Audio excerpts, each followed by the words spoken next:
جس میں ایک سینئر آفیسر جس کے ساتھ 2 بیٹیاں اور ایک بیٹا بھی تھا، اور دوسرے آفیسر کے ساتھ ایک بیٹی تھی، اور ہم دونوں میاں بیوی تھے۔ ہم گیسٹ ہاؤس شفٹ ہوئے تو ان فیملیز نے بہت خوش دلی سے استقبال کیا، حال احوال معلوم کی، اور اسی وقت ایک فیملی جس کے بچے تھے خاطر مدارت کی، اور پھر دوسرے فیملی نے رات کا ڈنر۔ جس فیملی کے بچے تھے وہ لوگ پنجاب کے علاقہ سرگودا سے تھے، اور دوسری فیملی جس کی ایک بچی تھی وہ لوگ کراچی سے تھے۔ اس رات خوب گپ شپ لگی، پردیس میں گھر کے ماحول کی اپنائیت کا احساس ہوا۔ یہاں کا ماحول قدر سخت ہے، اسلامی نظام ہے، اور خواتین کے پردے میں گھر باہر بازار یا مارکیٹ میں جاتی ہے۔ اس لحاظ پر بہت پرامن شہر ہے۔ خواتین بازار جاتے ہوئے برقع پہن کر باہر جاتی ہے، بغیر برقع کے نیچے پینٹ ٹراؤزر شلوار پہنی ہو یا شلوار قمیض، لیکن برقع ہر صورت اوڑھ کر جانا ہوتا ہے۔ میرے لیے یہ مشکل نہیں تھی اور نہ میرے لیے نئی بات تھی۔ ہم 7 نومبر 2023 کو ادھر آئے تھے۔ 29 نومبر کو ایک فیملی جس کے زیادہ بچے تھے جلال آباد تبدیل ہوئی، اور وہ لوگ یوں جلال آباد چلے گئے۔ پیچھے ہم 2 فیملی اسٹیٹ گیسٹ ہاؤس میں رہ گئے۔ ہم میاں بیوی دوسرے منزل پر تھے اور دوسری فیملی نیچے گراؤنڈ پر رہتے تھے، لیکن ملنا جلنا تھا گھر میں۔ وہ لوگ ٹراؤزر وغیرہ لیتے تھے چونکہ ان کا تعلق کراچی سے تھا، اور خاتون کی نیشنلٹی فرانس کی تھی۔ وہ یہاں بہت تنگ تھی، یہاں سے نکلنے کی کوشش کر رہے تھے۔ اس فیملی کا ڈیڑھ کافی عرصہ یہاں ہوا تھا، لیکن ابھی تک ٹرانسفر نہیں ہوئی تھی، کوشش کر رہے تھے۔ آخر 2 دسمبر کو وہ لوگ پاکستان چلے گئے۔ وہ جاتے ہوئے بہت خوش تھے۔ اس کے بعد ہم میاں بیوی اس گیسٹ ہاؤس میں رہ گئے، اور 2 باورچی، 8 سیکیورٹی گارڈ اور مالی اور دوسرے ملازمین رہ گئے۔ خاون کے دفتر میں پاکستانی عملہ کے ساتھ افغان نیشنل بھی تھے۔ کچھ سینئرز اور دوسرے لوگ دوسرے گیسٹ ہاؤس میں تھے۔ ایک افغان سیکیورٹی انچارج ہے جس کی بیوی جو کہ ایک سکول میں پرنسپل ہے، اس کا نام سمیہ ہے۔ وہ اکثر ہمارے گیسٹ ہاؤس آتی تھی میرے ساتھ ملنے کے لیے، اور میرے ساتھ کافی وقت گزارتی ہے۔ بہت آزاد خیال فیملی ہے، بہت تنگ اور چس لباس پہنتی تھی۔ اس کا خاوند بھی بہت خوش مزاج اور عیاش طبیعت کا مالک ہے۔ چونکہ سیکیورٹی انچارج ہے اس لیے ہر وقت گیسٹ ہاؤس اور دفتر کے چکر لگاتے رہتے ہیں۔ میرے ساتھ سمیہ کافی حد تک بری گپ شپ لگاتی ہے۔ کبھی کبھی وہ ہم کو دعوت دیتی اور ہم اس کے گھر ڈنر کرنے جاتے ہیں، اور کبھی کبھی وہ ہمارے کھانے پر روک جاتے۔ یہ روٹین اب بھی چلتا رہتا ہے۔ ایک دفعہ میں سمیہ سے سوال کیا کہ آپ کا خاوند بہت آزاد خیال اور عیاش قسم کی طبیعت کا مالک ہے۔ سمیہ کہنے لگی کہ اس کو دوسرے عورتیں اچھی لگتی ہے، اس لیے اس کو اب بھی تم بھی بہت اچھی لگتی ہو۔ میں نے ہنس کر مذاقاً سوال کیا کہ وہ کیسے؟ کہنے لگی اچھی مطلب بس اچھی لگتی ہو۔ میں نے کہا تم بھی تو حسین ہو اور خوبصورت ہو، تو کیا تم اچھی نہیں لگتی؟ کہنے لگی بس اس کی خواہش ہے۔ میں نے پوچھا اگر میرے خاوند تم کو کہے کہ تم مجھے اچھی لگتی ہو تو کیا آپ کا خاوند غصہ نہ ہوگا؟ وہ ہنسی اور کہنے لگی وہ تو خوشی کے مارے ناچے گا۔ میں نے کہا میں نے سچ میں؟ تو کہنے لگی کہ اپنے خاوند سے کہو اس کے سامنے اس طرح کہے، پھر دیکھ لینا کہ کیسے خوش ہوتا ہے۔ مجھے اندازہ ہو گیا کہ کام والے جوڑا ہے۔ رات کو میں خاوند سے بات کی سمیہ اور اس کے خاوند کے بارے میں، تو خاوند نے کہا کہ سمیہ کے بارے میں علم نہیں، لیکن اس کا عورتوں کا عاشق اور محفل والا بندہ ہے۔ بہرحال میں صورتحال سمجھ گئی۔ نیا سال 2024 پر گیسٹ ہاؤس میں فنکشن کا پروگرام بنا۔ اس میں صرف دفتر کا سٹاف اور اس کے بیگمات شامل تھی۔ چونکہ سیکیورٹی حالات کے مد نظر میوزک کا پروگرام نہیں تھا، ڈنر کا پروگرام تھا، کچھ پینے پلانے کا، اور پھر بعد میں ڈانس کا پروگرام بہت ہی ہلکے میوزک کے ساتھ کہ آواز حال سے باہر نہ جائے۔ اس میں سمیہ بھی تھی اور افغان خواتین جو دفتر میں کام کرتی تھی۔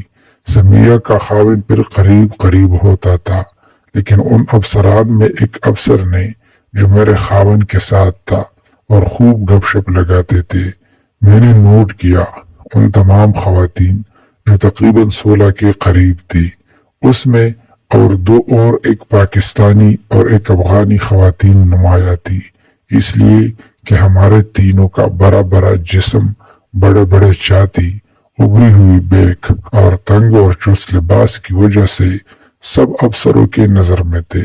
سمیہ کا خاوند میرے قریب آیا اور مجھ سے پوچھا کہ کیا پینا پسند کرو گی؟ میں نے کہا نہیں، تو کہنے لگا کہ اتنی خوبصورت محفل میں، اتنی حسین شام میں نہ پینا تو ظلم ہوگا۔ میں ہنسی اور کہا اچھا، پھر ڈانس کا شوق رکھتی ہوں؟ میں نے کہا ہاں۔ تو کہنے لگا پھر چلے ڈائس پر۔ میں نے جو آپ کی بیگم ہے، تو کہنے لگا وہ صاحب کے ساتھ فٹ ہو جائے گی، فکر نہ کرو۔ اتنے میں وہ دوسرے طرف چلا گیا۔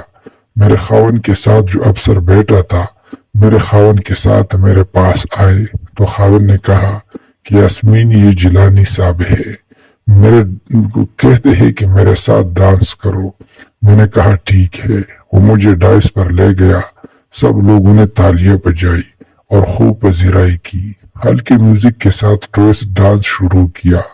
وہ درمیانی قد کا کوئی 45 سال کا چست بندہ تھا، بہت ماہر تھا ٹوئسٹ ڈانس میں۔ جس وقت وہ کمر سے ایک ہاتھ موڑتے ہوئے مجھے عجیب قسم کا کرنٹ محسوس ہوا۔ ڈانس کے دوران مجھے وہ بہت قریب کر لیتا، یہاں تک کہ اس کے سانسوں کی لمس ہونے لگی۔ کوئی 50 منٹ کلاس کی ڈانس کی تو پھر ایک کپل آیا تو ہم نیچے اترے۔ اس نے گرم جوشی سے میرا شکریہ ادا کیا اور حال تالیوں سے پھر گونجا۔ میں آ کر خاوند کے ساتھ صوفے پر بیٹھ گئی تو خاوند نے مسکرا کر تھینکس بولا۔ تھوڑی دیر بعد سمیہ کا خاوند آیا اور شکوہ کیا کہ میں نے آپ کو ریکویسٹ کی کہ میرے ساتھ ڈانس کرو۔ میرے خاوند نے مجھ سے پہلے جواب دیا، کیوں فکر کرتے ہو، ابھی رات باقی ہے، آپ بھی خوش ہو جائیں گے۔ میرے خاوند نے کہا چلو ایک پیک بنا کے مجھے دو۔ مجھ سے بھی پوچھا تو خاوند نے کہا لاؤ اس کے لیے بھی۔ اتنے میں سمیہ کے خاوند 2 پیک بنا دیے اور مجھے اور میرے خاوند کو دیے۔ محفل میں تقریباً سب لوگ مرد اور عورتیں مشغول تھے۔ رات کافی بیت چکی تھی لیکن محفل خوب گرم تھی۔ ڈنر بھی ساتھ ساتھ چل رہا تھا۔ سمیہ بھی ہمارے پاس آ کر بیٹھ گئی۔ اس کے خاوند نے ہم تینوں کو ڈنر بھی سرو کیا اور خدمت کر رہا تھا۔ سمیہ ہنسی اور کہا کہ یاسمین آج تیری خیر نہیں میرے شوہر سے۔ میں نے کہا کوئی بات نہیں، اگر وہ خوش ہے تو۔ رات کافی بیٹھ چکی تھی۔ میں نے خاوند کو کہا کہ میں روم میں اپنے کمرے میں جاؤں تو اس نے کہا ٹھیک ہے، لیکن ویٹ۔ سمیہ کے خاوند کو اشارہ کیا کہ یاسمین کو اوپر کمرے تک لے جاؤ۔ میں کچھ نہ بولی۔ اس نے کہا اوکے سر۔ سمیہ ادھر ہی بیٹھی رہی۔ میں اور سمیہ کا خاوند حال سے نکلے اور اوپر کمرے کو آئے تو میں نے اس کا شکریہ ادا کیا اور بس ٹھیک ہے تم جاؤ۔ اس نے کہا میڈم اندر روم میں چھوڑ کر واپس آ جاؤں گا۔ میں کچھ نہ بولی۔ وہ اندر آ گیا، صوفے پر میں بیٹھ گئی، وہ بھی میرے ساتھ بیٹھ گیا اور پوچھا میڈم آپ ٹھیک ہے؟ میں سر ہلایا، کہاں جی؟ اس نے کہا ٹانگیں دبا دوں، آپ تک چکی ہو ڈانس کرتے کرتے۔ میں ایسے ہی کہا کہ ہاں تک چکی ہوں۔ تو وہ صوفے پر بیٹھے بیٹھے میرے ایک ٹانگ اور اٹھا کر اپنی جھولی میں رکھی اور دبانے لگا۔ بس مجھے بہت مزہ آیا۔ پھر اس نے دوسری ٹانگ اٹھایا اور دبانے لگا۔ ٹانگیں دباتے دباتے وہ حد تک آ گیا، بالکل میرے ہاتھ تک لگ جاتا۔ کافی دیر اس طرح کرتا کرتا مجھے دیکھ کر پوچھا آپ اب ٹھیک ہے؟ میں نے کہا جی۔ کہنے لگا ریلیکس ہو جاؤ۔ میں نے کہا کیسے؟ کہا بیڈ پر آ جاؤ، سارا بدن دبا دوں گا۔ میں کافی حد تک بگڑ چکی تھی۔ میں نے کہا ٹھیک ہے۔ پھر اس نے جو کیا میں وہ یہاں پر یوٹیوب پالیسی کی وجہ سے بیان نہیں کر سکتا، لیکن آپ لوگ میں نے لکھا ہے پڑھ سکتے ہیں۔ وہ عجیب عجیب قسم کی حرکتیں کر رہے تھے جو یہاں پر میں نے لکھے ہیں۔ میں کافی خراب ہو چکی تھی، پھر اوپر سے پیک بھی لیا تھا، پھر اس نے ٹانگیں دبانے سے بالکل آخری حد تک پہنچ چکی تھی۔ اب برداشت کرنا ناممکن تھا۔ وہ بہت تجربہ کار تھا، فوراً سمجھ گیا اور شروع ہو گیا۔ ہم دونوں نے وہ سب کیا جس کے لیے ہم وہاں آئے تھے۔ ہم دونوں نے خوب سکون لیا۔ جب ہم سکون سے ہو گئے تو اتنے میں دروازہ کھولا تو سمیہ اور میرا خاوند اندر آئے۔ ہم دونوں ایسے ہی پڑے تھے۔ اصل میں جب ہم اندر آئے تو سمیہ کے شوہر دروازہ لاک کرنا بھول گیا۔